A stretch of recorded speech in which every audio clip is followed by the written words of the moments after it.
Eu quero ler junto com vocês dois textos nessa manhã. O primeiro texto se encontra no primeiro livro da Bíblia, do Antigo Testamento. Abram em Gênesis. Eu quero ler o capítulo 49, do versículo 9 até o versículo 12.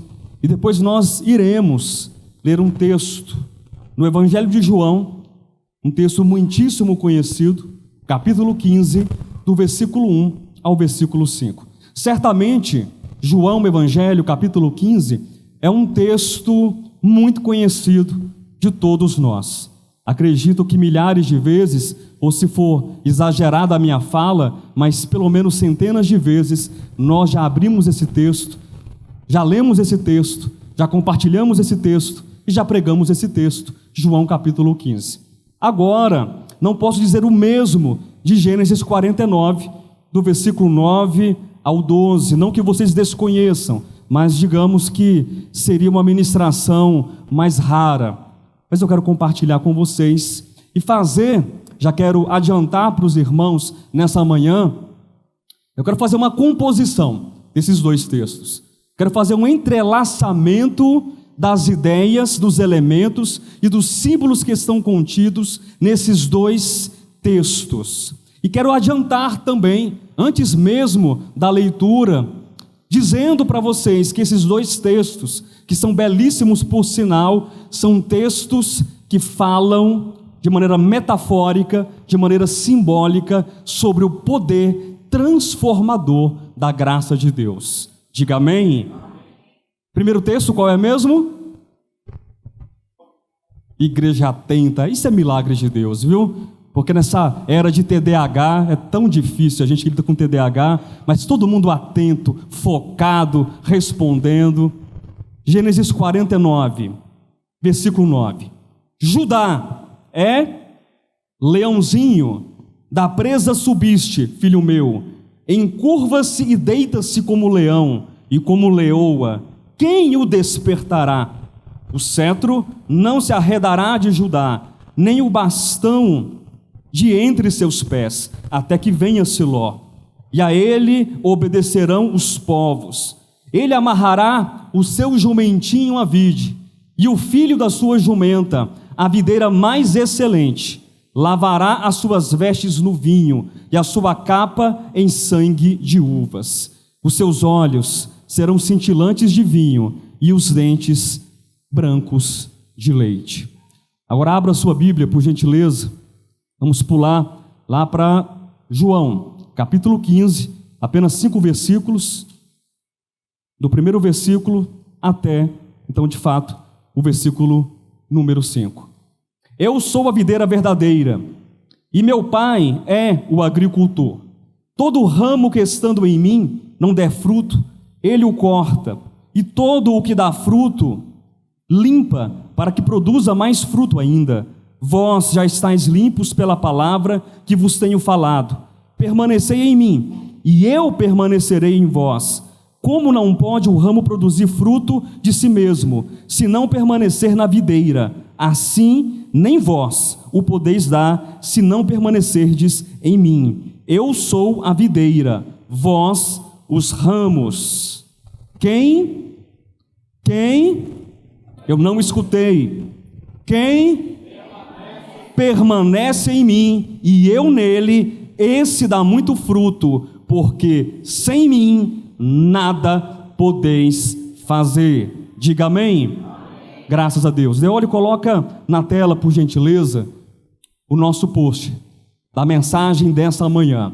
Eu não sei quantos de vocês, ao receberem, ainda na tarde de ontem, essa apresentação, essa arte tão bem feita, e aí quero agradecer publicamente ao querido irmão Marcinho pela arte que ele sempre faz. Pensa no irmão arteiro, todo domingo está fazendo uma arte em nosso meio.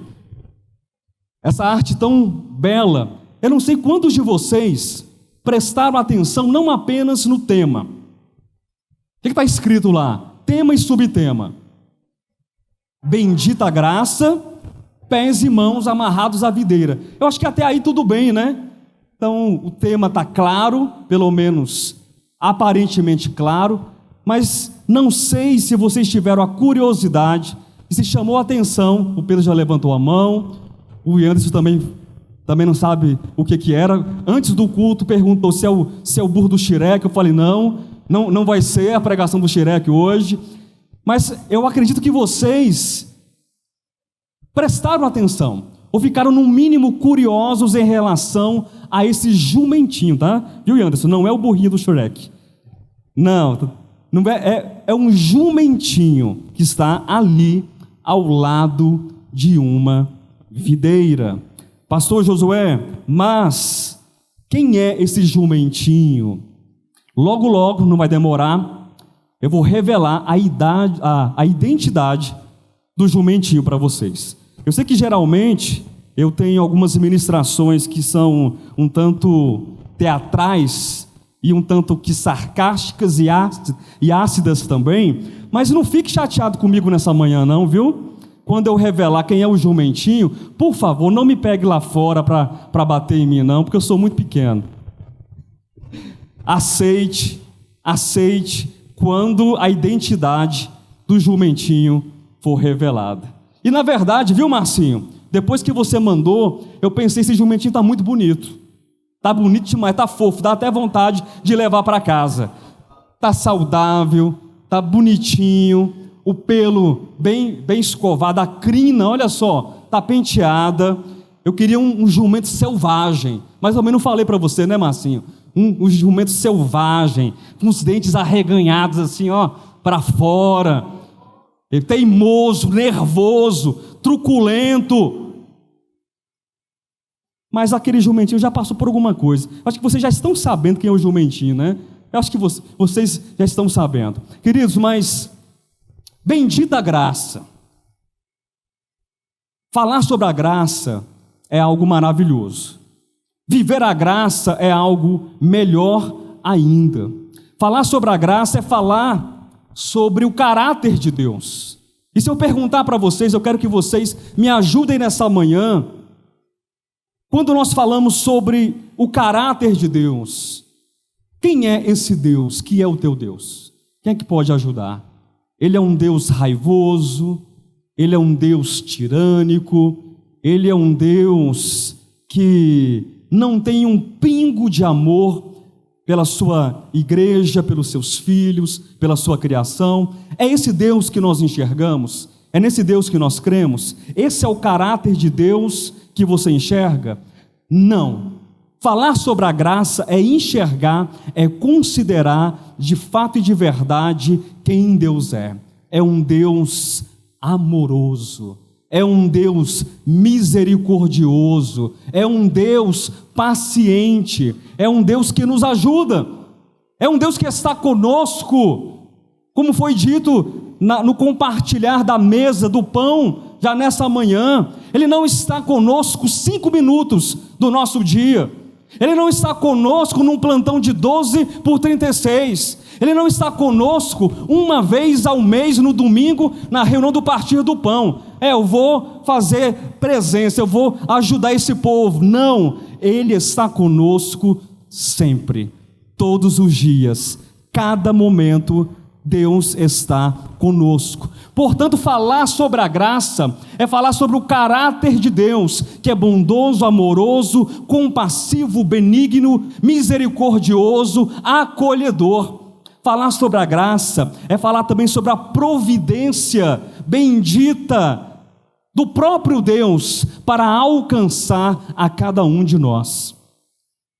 Nós fomos chamados por Deus, você crê? Mas nós fomos escolhidos por Deus, você crê? Nós fomos predestinados por Deus, você crê? Nós já fomos justificados por Deus, você crê? Nós fomos glorificados por Deus, você crê? Texto de Paulo, Romanos 8, versículos 29 e 30, nós já conhecemos esse texto. Mas é interessante que quando nós pensamos nesse caminho providenciado por Deus para executar e para realizar a sua salvação, que por nós foi dada e é graciosa, nós entendemos que nós não fomos conhecidos por Deus na semana passada.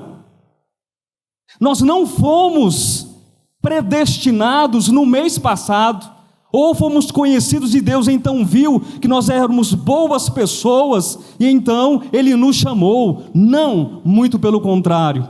Nós olhamos para um Deus que é bondoso, amoroso, misericordioso e um Deus que é providencial. Ele providencia o chamamento, Ele providencia o plano de redenção, de eleição, e não porque nos conheceu ontem, mas nos conheceu, nos elegeu, nos justificou, nos glorificou desde a eternidade passada, porque o seu plano não está firmado no homem, o seu plano não está firmado na minha decisão, o seu plano não está firmado nos meus gostos, mas o seu plano está firmado no próprio coração imutável e soberano de Deus.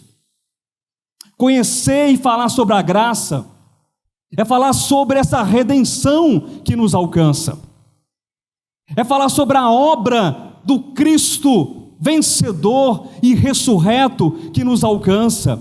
E isso nos faz pensar também e contrastar as nossas próprias obras e entender que numa manhã como essa, da reunião do partir do pão, nós nos aproximamos dessa mesa, nós nos aproximamos desse banquete espiritual que é simbólico, que é tão belo aos olhos, mas que fala a respeito de verdades que são importantes de serem compreendidas. Que a obra de redenção é uma obra que fala assim: você não pode ser salvo por si mesmo, você não pode alcançar a salvação por suas próprias obras, pelos seus próprios méritos, por sua própria ação natural, carnal e humana, mas o Senhor, na sua redenção, que é perfeita, que é absoluta, que é eterna, Ele declara e garante uma salvação graciosa para cada um de nós. Então falar sobre a graça é falar sobre o caráter de Deus, sobre o caminho da nossa salvação. Falar sobre a graça é falar também sobre cada um de nós que foi alcançado pelo perdão eterno do próprio Deus. Semana passada, tivemos uma ministração muito rica aqui, nessa manhã. Quem se lembra? Quem? 2 pessoas, 3 pessoas. A coisa está melhorando, viu, pastor Alexandre? A gente vai chegar lá, viu? A gente não desiste, não. Muitos pontos da mensagem da semana passada eu preciso recapitular. 2 ou 3 pontos, pastor Alexandre, se você me permitir. Não vou pregar, não vou repregar, e muito menos com tamanha limpidez e maestria como foi feita a ministração da semana passada.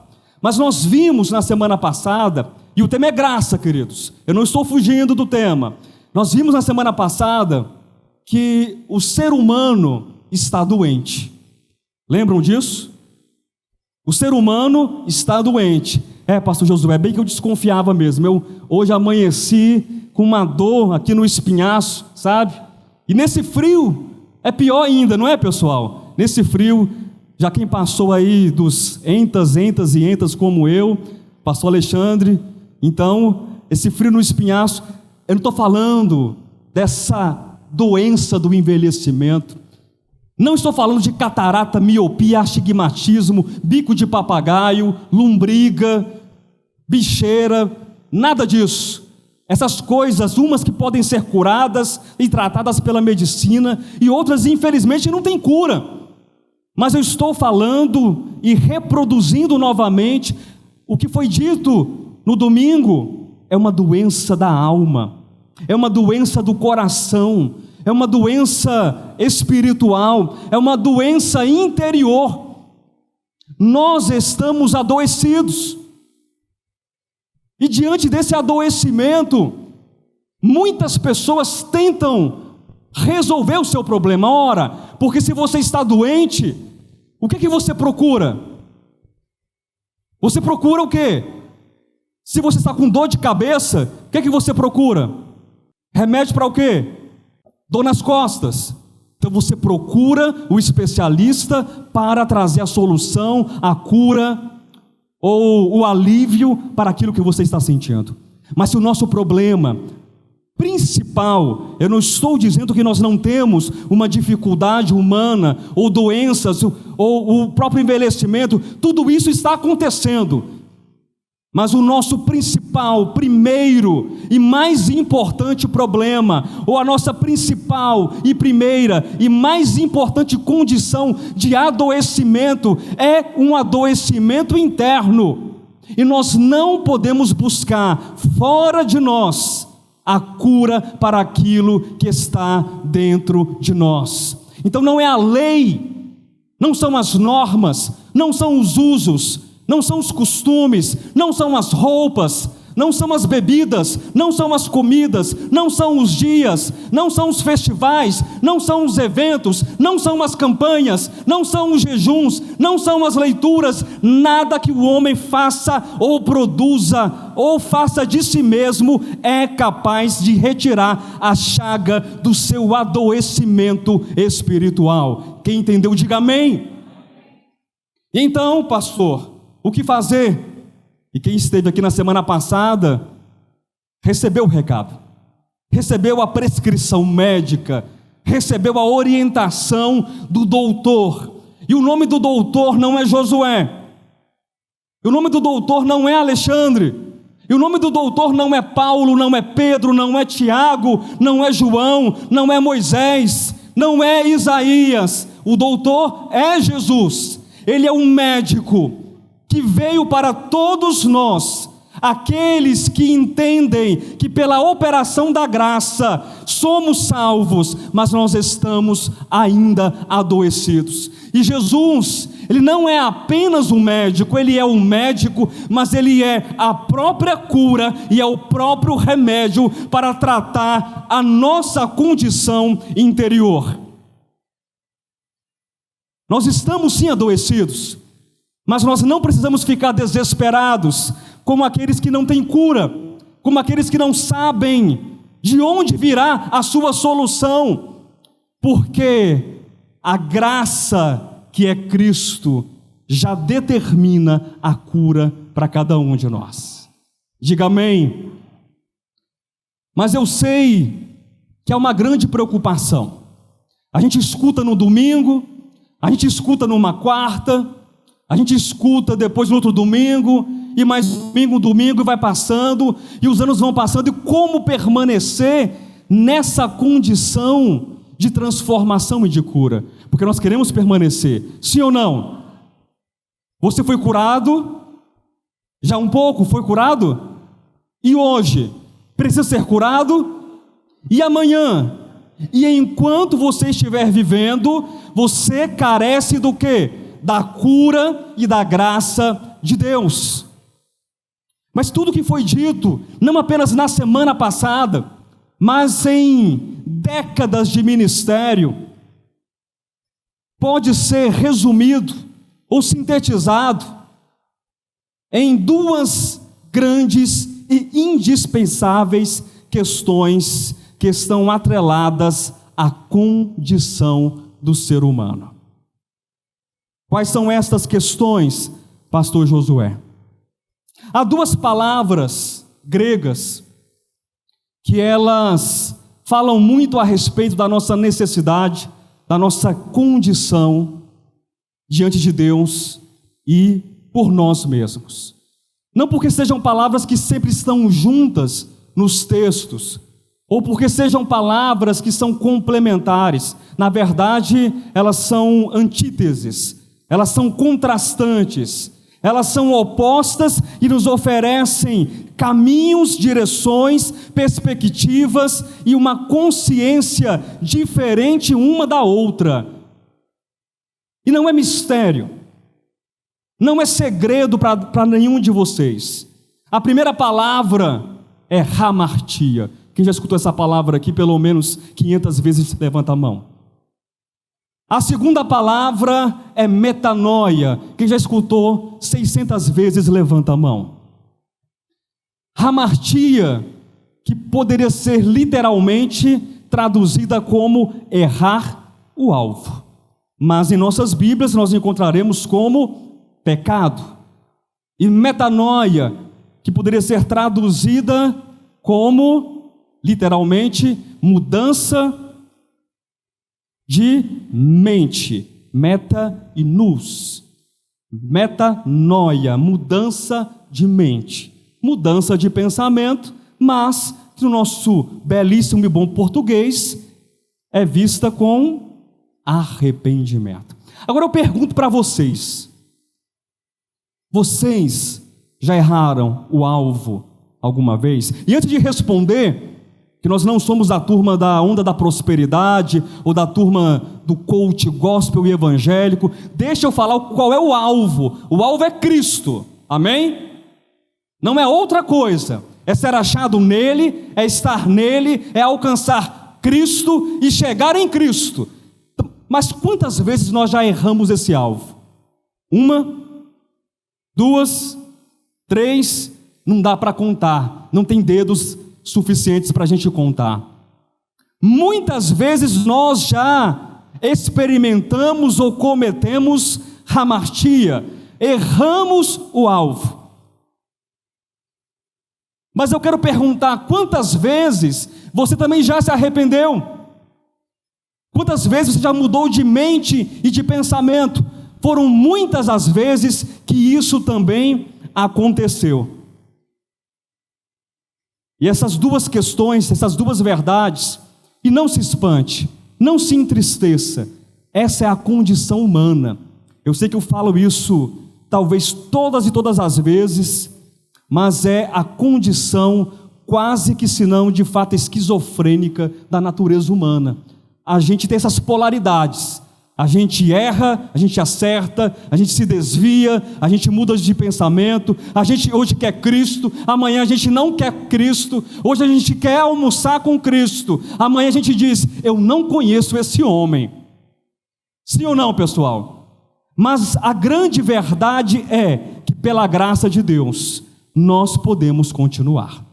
Ainda que haja a hamartia, ainda que haja o desvio, ainda que haja o errar o alvo, nós podemos experimentar a metanoia, a transformação, a mudança de caráter, a mudança de pensamento, a mudança de consciência, e tudo isso é um resultado da operação transformadora da graça de Deus.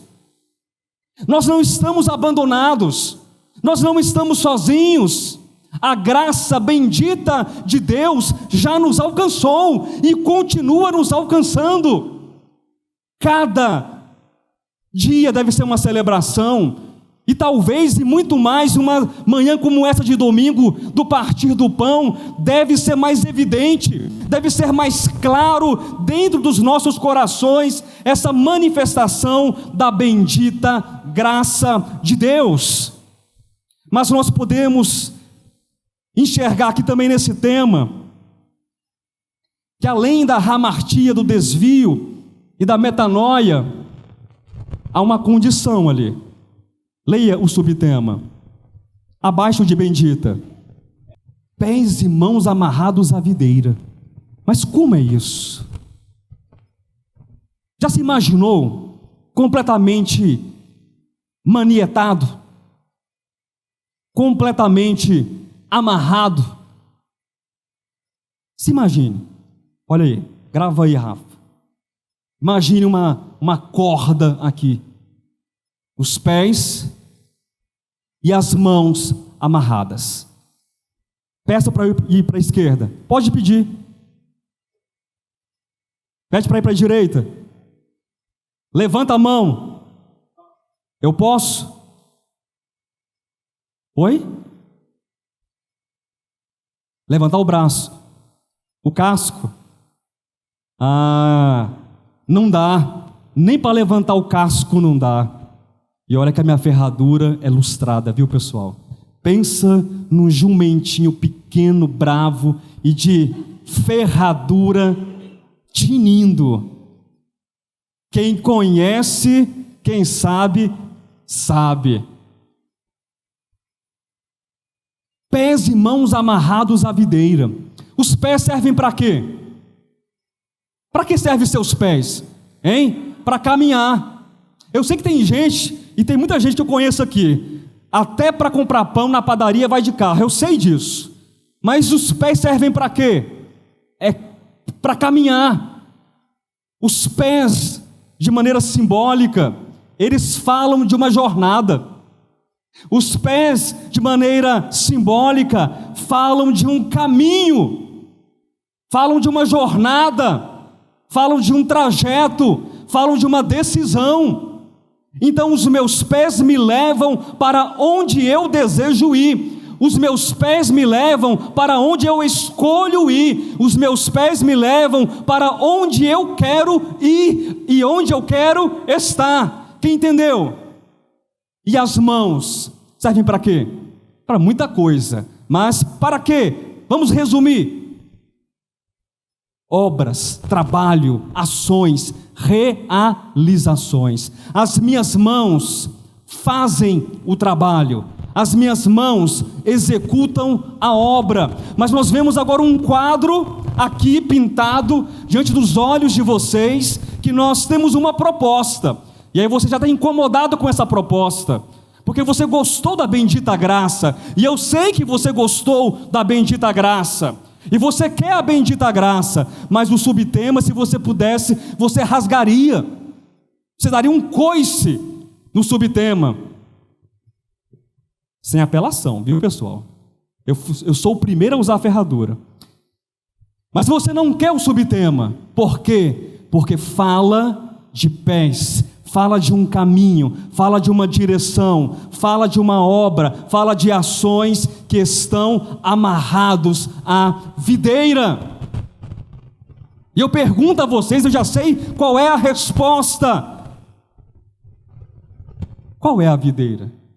Quem é, melhor dizendo, a videira? É Cristo. É Cristo. Queridos, nós temos que compreender cada vez mais.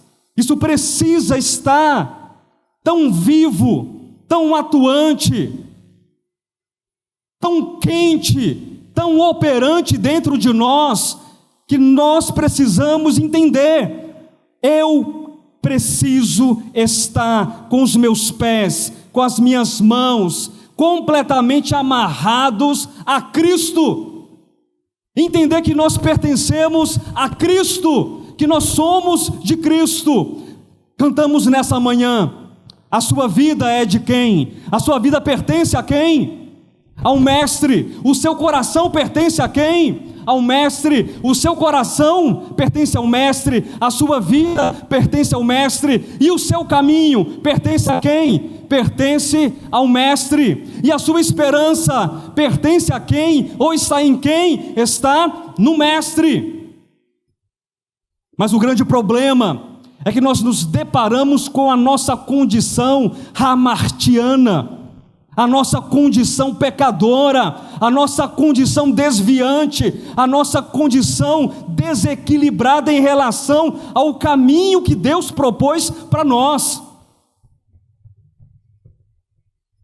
Nós que fomos alcançados pela graça de Deus, precisamos entender que não são poucas as vezes que nós nos comportamos de maneira rebelde, de maneira obstinada, de maneira teimosa, de maneira irascível. Pastor, você está descrevendo quem? O jumentinho. E aí você já sabe que foi revelada a identidade do jumento. Se eu pudesse dar um espelho para cada um de vocês nessa manhã, eu assim o faria. Nós somos esse jumentinho, que na Bíblia sim pode aparecer como um símbolo de submissão, de humildade, em algumas ocasiões, em algumas circunstâncias, mas nós temos também a figura desse jumentinho, que evoca a rebeldia, que evoca a tardança de responder, que evoca a teimosia. E quando nós olhamos para nós estamos num lugar tão bom, uma palavra tão boa, uma graça tão boa, tão bendita, nós entendemos tantas coisas, mas ainda nos vemos como esse jumentinho, teimoso, irascível, que ninguém pode falar nada. E você já levanta a pata, aliás, levanta a mão, já levanta o pé e já produz alguma coisa. Mas a salvação, ela é construída. A salvação é um caminho diário para cada um de nós, em que nós devemos experimentar esses pés e mãos amarrados ao Senhor, pés e mãos amarrados à videira. E aí você pode perguntar: mas pastor Josué, você tem algum exemplo bíblico? Me dê, porque eu sou daquelas pessoas, eu sou muito analítico. Eu preciso de um exemplo bíblico, de alguém que estava com os pés e as mãos amarradas. Porque senão eu não sigo, eu não faço igual, eu nem vou considerar a mensagem dessa manhã. Então vou te dar um exemplo bíblico, viu, pastor Alexandre? Para todos nós, um forte e convincente exemplo bíblico. Se não servir para você, você vai me desculpar. Jesus serve para você? Eu perguntei se Jesus serve para você. Serve? Está de bom tamanho? Passa na sua métrica? Passa no seu crivo? Jesus estava na cruz. Jesus estava na cruz. Amém? Eu imagino Jesus ali na cruz, assim, ó, balançando o pé, desse jeito, balançando a mão, fazendo coreografia. Sou péssimo para isso, já notaram, né?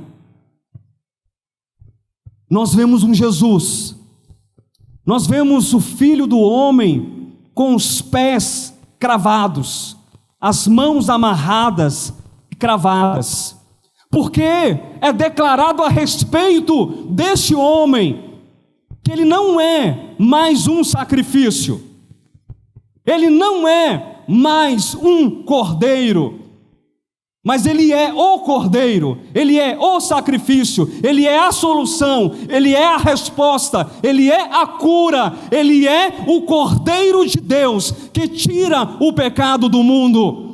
Mas de modo muito diferente de todos os cordeiros palidamente prefigurados em toda a história de sacrifícios do Antigo Testamento, muito diferente daqueles cordeiros que eram amarrados, eram manietados e não escolheram serem amarrados, não escolheram serem manietados, não escolheram serem sacrificados. As patinhas do bichinho, branquinho, pelo bonito, olhos bonitos, estava ali em cima do altar, amarradas as patinhas dianteiras, as patinhas traseiras, e ele olhando para o sacerdote. E se eu pensasse como um cordeiro, se ele tivesse a capacidade, eu pensaria como aquele cordeiro, e ele pensando no meu lugar: o que eu estou fazendo aqui? Eu não escolhi essa situação para mim. Mas de modo diferente, com Cristo não foi assim. Ele decidiu por você, ele decidiu por mim, ele decidiu estar na cruz em um nosso lugar, com os pés e as mãos amarrados, para dizer: eu sou o sacrifício vivo e verdadeiro e eterno e perfeito, a graça bendita que vai ser derramada sobre toda a humanidade, e eu decido entregar a minha vida por amor a vocês. Isso é estar amarrado, isso é estar manietado.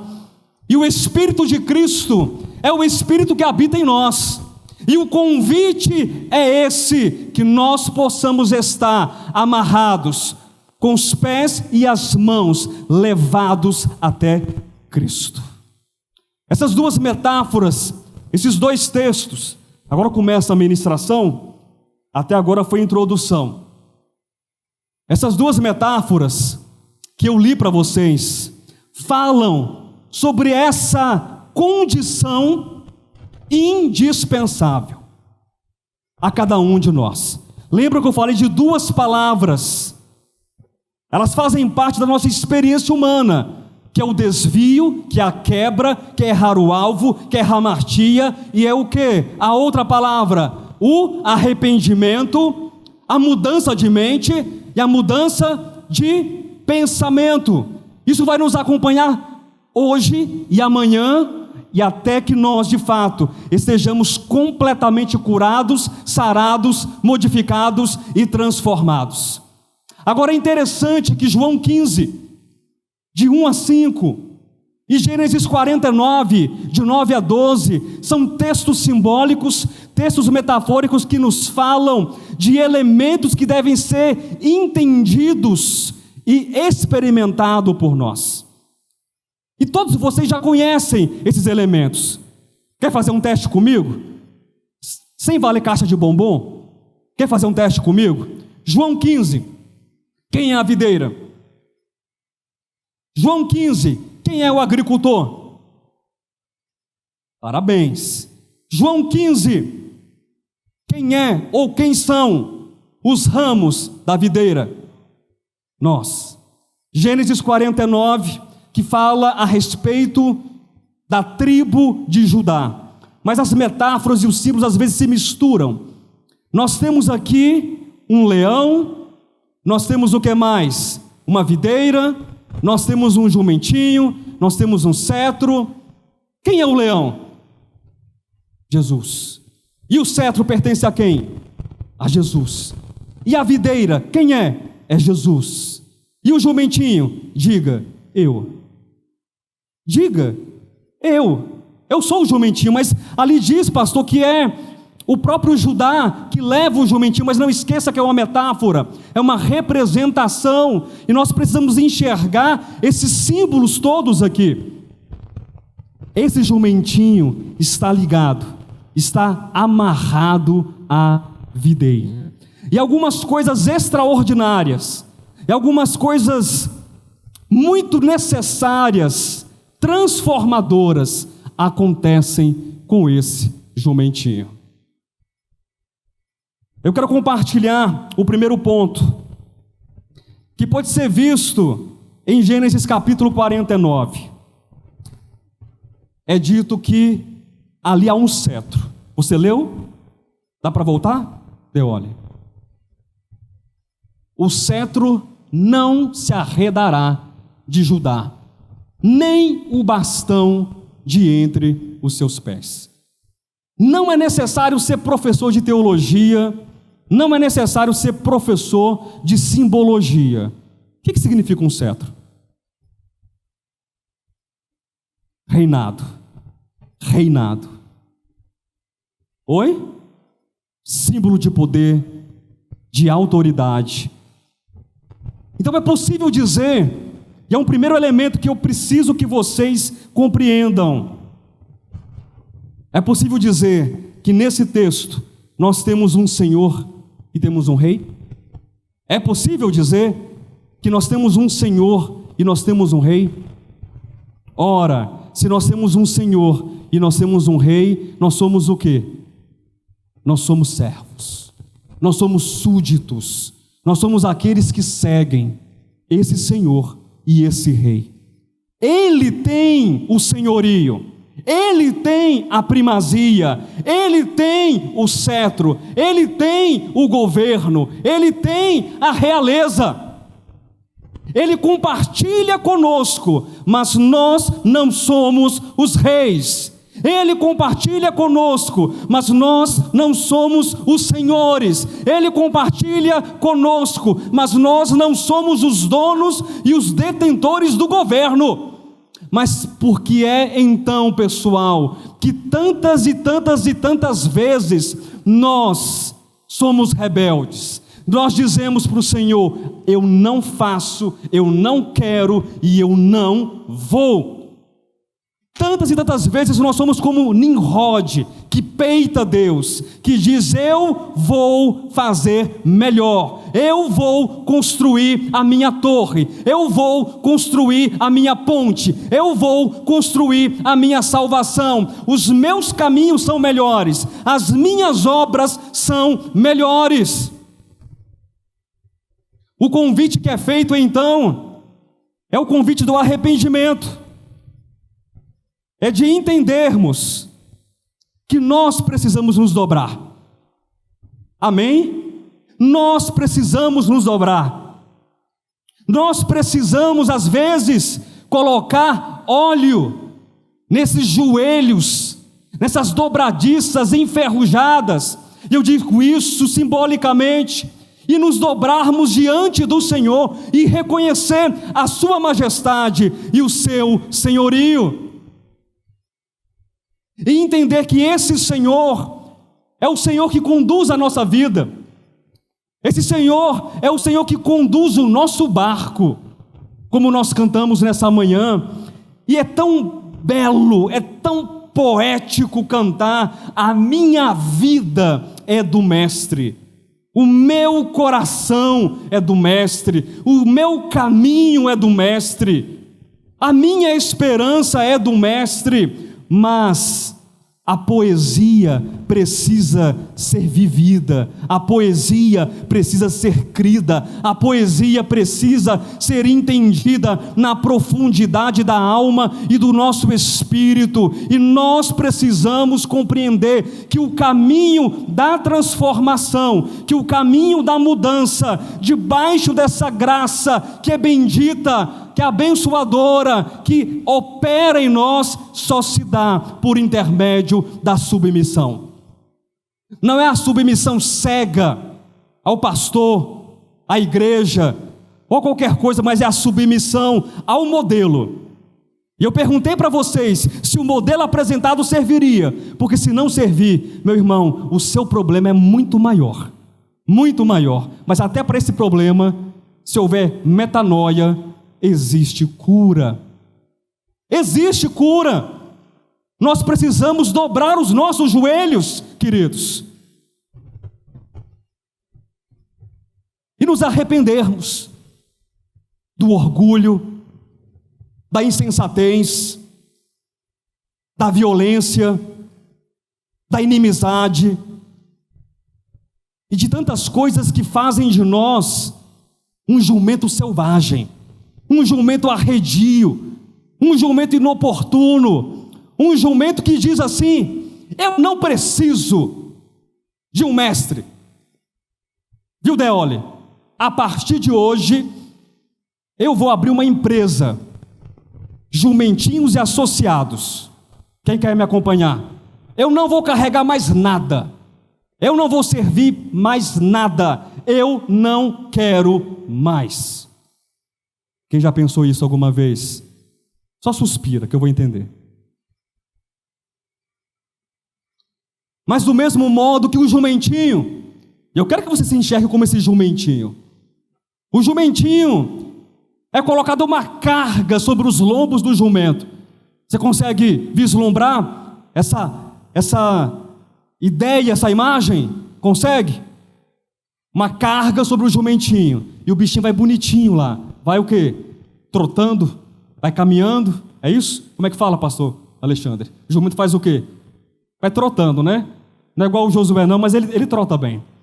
E o jumentinho vai. Você já parou para pensar, em um dado momento do caminho, o jumento olha para o seu senhor, o jumento olha para o seu dono, o jumento olha para o seu responsável, e o jumento diz assim: eu não quero mais carregar você, eu não quero mais carregar esta carga. O jumento está falando o que para esse senhor? Cai fora da minha vida,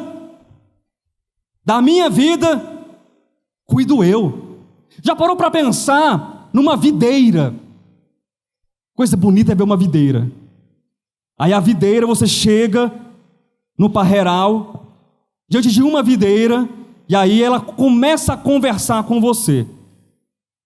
Eu sei que a mensagem está sendo tanto que fabulística também, mas tudo bem. E a videira começa a conversar com você.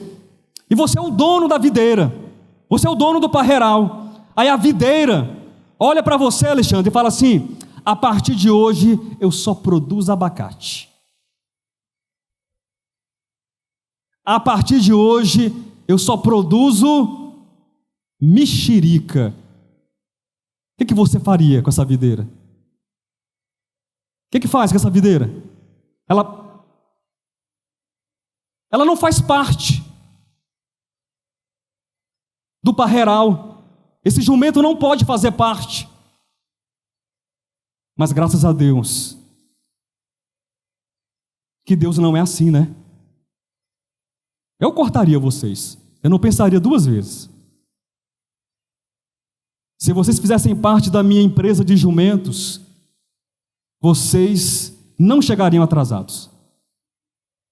Se vocês fizessem parte do meu empreendimento de parreiras, vocês produziriam sempre do meu gosto, da minha forma. Mas graças a Deus que vocês não são meus servos. Graças a Deus que ninguém aqui é servo de ninguém nesse aspecto. Glória a Deus. Nós somos servos daquele que diz assim: eu não vou despedir você, eu não vou mandar você embora, você é jumento, tinhoso, teimoso, mas eu vou transformar os seus olhos, a sua carne, a sua natureza, eu vou transformar o seu sorriso. Eu não mando ninguém embora. Glória a Deus. O cara está assustado, eu sei, né? Mas como isso é possível? É preciso estar ligado, é preciso estar amarrado ao Senhor. Amém? Para que haja uma transformação, é preciso estar ligado e amarrado ao Senhor. Existe na verdade não é uma escola, mas isso é comum a praticamente todas as escolas que tratam do comportamento humano e do desenvolvimento humano. Existe uma verdade, ou existe uma explicação a respeito do comportamento humano, que nós chamamos de padrão de comportamento, o que nós chamamos de repertório comportamental. Calma que vai doer pouco a explicação, eu prometo, viu? E o que esse padrão comportamental, ou esse repertório comportamental diz para cada um de nós? Independente da escola interpretativa, do manejo que é feito, a grande síntese é a seguinte: você reproduz aquilo que você aprendeu a ser. Quem entendeu? Você reproduz aquilo que você aprendeu a ser. As nossas convivências, o que nós escutamos, o que nós vemos, o que nós falamos, o que nós repetimos. É interessante que também essa escola, na verdade essa verdade que é utilizada pelo comportamentalismo, é respaldada pelas neurociências. Nós temos um grupo de neurônios chamados neurônios espelhos. Quem já ouviu falar deles? Os neurônios espelhos são altamente capacitados, altamente complexos, porque a função deles é fazer o quê? Espelhar. É o espelhamento daquilo que a gente escuta, daquilo que a gente vê, de onde a gente convive, para fazer uma reprodução. Pastor, o que isso ajuda a vida da gente? Nada e muita coisa, nada se você aplicar do jeito correto. Se você permanecer mais tempo espelhando Jesus, o que você acha que vai acontecer com a sua vida? Se você gastar mais tempo amarrado à videira, o que você acha que você vai produzir? Se você gastar mais tempo com os pés e mãos jumentinho de Deus, amarrado à videira, bebendo da seiva da videira, o que você acha que vai acontecer com você? Você vai experimentar Cristo, e você de fato vai ser aquilo que Paulo disse a respeito da igreja, a respeito do corpo: é Cristo. É Cristo no viver, é Cristo no pensar, é Cristo no falar, é Cristo, Cristo, Cristo, Cristo, porque você bebe Cristo, você está na sombra de Cristo, você está amarrado a Cristo, você tem comunhão com Cristo, e você então passa a reproduzir, a repetir, a espelhar, a manifestar Cristo. Não se trata de um comportamento exterior, não se trata de uma reprodução de uma lei que está fora de nós, mas muito pelo contrário, trata-se na verdade de beber dia após dia do remédio que cura a nossa condição pecaminosa. Trata-se na verdade de beber de Cristo, de comer de Cristo, de depender de Cristo, de espelhar Cristo. E você não vai se esforçar, você não vai treinar. Eu vou respirar agora, eu vou treinar. Você faz isso? Não. Mas as pessoas vão enxergar em você um ramo que está ligado à videira. As pessoas vão enxergar em você e vão ver que tem muita juventude em você ainda. Eu sei disso. Tem muita juventude e tem em mim também, mas é um jumento diferente. Glória a Deus. É um jumento com pelo mais macio. É um jumento banhado. Ele toma banho, esse jumento. Esse jumento não tem os dentes amarelos, diga amém. Mas esse jumento, ele tem os dentes brancos, porque o comer dele, o nutrir dele é da palavra de Deus. E ninguém, eu digo ninguém, que come a palavra de Deus, que come de Cristo, que bebe de Cristo, pode continuar sendo a mesma pessoa. Esse jumento tem os olhos diferentes, são cintilantes, glória a Deus. O olhar é diferente, as mudanças, elas são vistas a partir do contato com uma vida abundante. Queridos, nós não estamos grudados debaixo de um pau seco, nós não estamos grudados em um cacto do deserto, nós estamos grudados, amarrados, ligados à videira superabundante e providencial que é Cristo Jesus. Não tem fome em Cristo, não tem sede em Cristo, tem abundância. Mas até para mim, pastor, principalmente, quanto maior for o pecador, maior é a abundância na vida daquele que necessita. Quanto maior for a enfermidade, quanto maior for o dano, maior será a dose e a ação do remédio em nossa vida. Mas tem que ficar, precisa continuar. Se nós agimos por imitação, se nós aprendemos por imitação, seja em qual perspectiva que você queira considerar, a perspectiva biológica, neurocientífica, comportamental, isso não importa, mas a grande verdade é, onde eu estou, eu absorvo e aprendo e reproduzo aquilo que vejo. Por isso tão necessário é estar com Cristo, é tão necessário estar com Cristo. Vocês sabiam que numa mesma casa, os filhos, por exemplo, de um casal, a modulação da voz é parecida? As palavras, o sentido das piadas é parecido, o jeito de se estranhar é parecido, o jeito de se comunicar. Por quê? Por quê, pessoal? Porque há um repertório comum.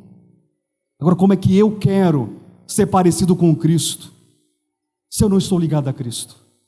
Como é que eu quero expressar Cristo, se eu não escuto Cristo, se eu não aprendo de Cristo, se eu não sei o que Cristo quer? Eu preciso passar tempo com esse Cristo, para reproduzir, para ter essa voz com a mesma modulação, para ter os olhos com o mesmo brilho, para ter as mãos e os pés agora amarrados a essa videira, que aparentemente, que a grande loucura da metáfora, eu estou preso, eu estou manietado, então eu estou imóvel. Sim, você está preso, está manietado, crucificado em Cristo Jesus, e o velho homem está incapacitado nesse sentido, mas o novo homem, o homem ressuscitado, o homem em glória, o homem espiritual, ele é livre em Cristo, para agir, para viver, para realizar. e para caminhar.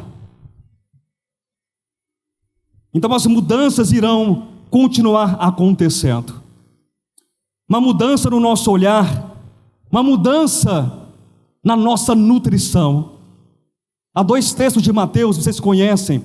Um é Mateus capítulo 6, 22, e o outro Mateus 7, 24, para você colocar não Deole. 6, 22 de Mateus diz: se os teus olhos, complete a frase, se os teus olhos forem bons, todo o teu corpo será bom ou luminoso. Todo o teu corpo será luminoso. Como é que isso acontece? Como isso acontece para ter olhos bons? Somente com colírio, somente com remédio, somente com a ação de Cristo. Eu cumprimentei no início a Igreja dos Milagres. Nós somos uma igreja, parte de uma grande igreja, que tem experimentado esses milagres. O milagre que é pingado nos olhos e faz com que a nossa visão seja outra e seja diferente. Você quer ver diferente? Você quer ter olhos bons? Então se amarre à videira. Esteja amarrado à videira. Porque da videira escorre, brota uma seiva viva que é capaz de curar o modo como você vê as coisas, que é capaz de curar o modo como você enxerga Deus, o mundo e tudo. Mas aquele jumentinho de Gênesis, vou me encaminhar já para o encerramento, ele não tem apenas os olhos mudados, mas os seus dentes também. Mateus 7 diz que o homem que escuta, o homem que ouve e o homem que pratica a palavra de Deus que ele ouve, que ele escuta, ele é o homem insensato. Ele é o homem que quando vier a tempestade, a casa dele vai cair, porque ouvir a palavra de Deus, praticar a palavra de Deus não dá em nada, não tem futuro, não dá em nada. Quem ouve, quem pratica as minhas palavras, as palavras do Senhor, tem estrutura. Amém? Essa pessoa vai ter uma estrutura, os ossos, os dentes, a sua constituição, a sua consciência, tudo vai ter uma estrutura em Deus. E essa estrutura, queridos, mudará a nossa vida, mudará a nossa sorte, mudará o nosso modo de agir, o nosso caminhar não vai ser mais o mesmo, as nossas ações não vão ser mais as mesmas, o nosso olhar não vai ser mais o mesmo, porque nós estaremos embebidos pelo vinho, pelo sangue de Cristo Jesus. E então, para encerrar todo esse caminho de transformação, de estar debaixo do senhorio de Cristo, estarmos ligados e amarrados à videira, bebendo e desfrutando da vida abundante, mudando os olhos, mudando as mãos, mudando o coração, mudando a estrutura, a consciência, para com que nós frutifiquemos. E que frutos são esses? Só para encerrar, Gálatas capítulo 5, do versículo 22 até o 25. Mas o fruto do Espírito é, antes de mais nada, irmãos, me ajudem, eu tenho muita dificuldade às vezes com os meus exemplos, e eu preciso da colaboração de vocês. O que é um fruto? O que é um fruto? É uma expressão. Eu sei que é batido, né, mas qual a expressão do abacateiro? Qual a expressão da macieira? E aí vai continuar a vida toda, né? Mas e o fruto? Fruto de quê? Do velho homem aqui? O fruto da morte, o fruto da rebelião, o fruto da queda, o fruto do jumento. De quê? Aqui, do Espírito. O Espírito é visto aqui então como uma árvore. É uma árvore e nós estamos nessa árvore. Já vimos como ramos. E se estamos e nós acreditamos que nós estamos, o fruto do Espírito é. E aí eu quero que você observe e pergunte a si mesmo se tudo isso que está sendo descrito e vai ser lido é bom, é agradável, é justo, é santo, é transformador, é necessário para a sua vida. O fruto do Espírito é amor. É amor. O fruto do Espírito é alegria, é paz, é longanimidade, ou paciência, é benignidade, é bondade, é fidelidade. Eu não vejo um jumentinho aqui, eu vejo alguém transformado, alguém com olhos bons, com boca boa, com pés bons, com mãos boas, porque estão amarrados a Cristo. O fruto do Espírito é mansidão. O fruto do Espírito é domínio próprio. E contra estas coisas, meu irmão, minha irmã, meu querido, não existe lei que proíba. Não! O convite é frutifica. O convite é produza. Permita o agricultor limpar cada vez mais e melhor os ramos, limpar a você, limpar a mim, limpar a nós, limpar o nosso coração, para que haja uma produção superabundante pela dependência da seiva da videira. E os que são de Cristo Jesus, olha, está amarrado aqui, crucificaram a carne com as suas paixões e com as suas concupiscências. Se vivemos no Espírito, e nós vivemos no Espírito, portanto também andemos no Espírito. Glória a Deus. Viver no Espírito resulta andar no Espírito. E andar no Espírito é contrário à lógica humana.